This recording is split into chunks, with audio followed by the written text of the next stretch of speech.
Hello, I'm calling for Nick, please. This is Nick. Hey, sir, this is Tyler over at Carly Suspension reaching back out to you. How you doing?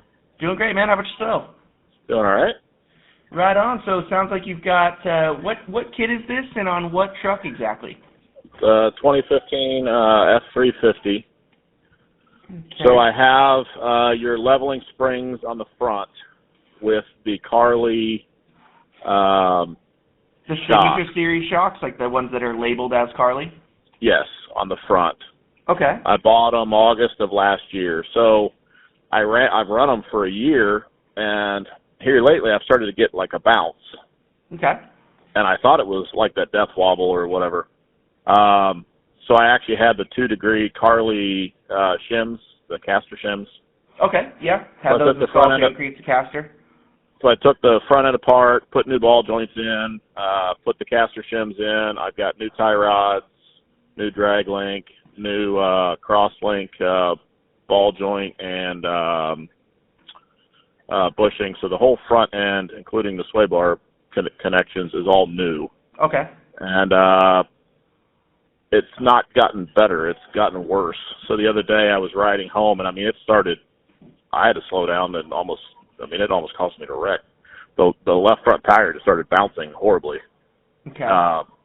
So then I stopped and I talked to you guys before because when I had them at like 60 or 70 pounds, the front tires, I wasn't real happy with the ride. So they're like, well, run them at like 35 PSI or 40 PSI. I don't remember the exact amount. Yeah, 35 rear, 40 front. And it should help with the problem. So I'm like, okay. So I had 40 in the fronts and 35, I don't remember what it was in the rear. And it started bouncing real bad. So then I stopped at a gas station and I put like 80 pounds in it. And it didn't go away, but I didn't get the horribly bad death bounce, I should say. So I don't know what to do with it. Okay, so when it comes to the functionality of those shocks, there's a pretty easy way to test if they're still properly working, just to, kind of check that off the list overall.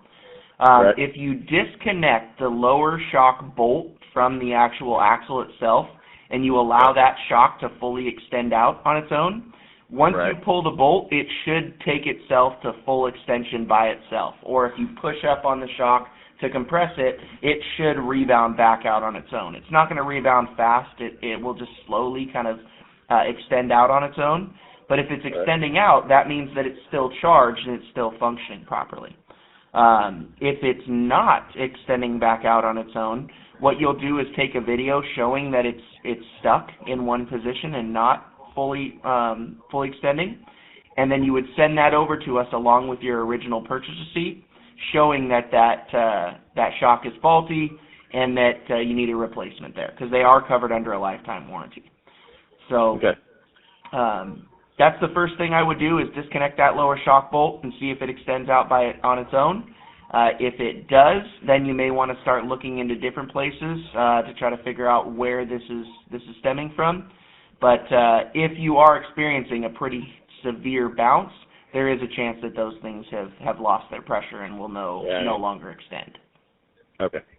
I mean, everything else is new within the last 10,000 miles, so I would hope there's not other issues. But Understood. I'll do that, and then we'll go from there.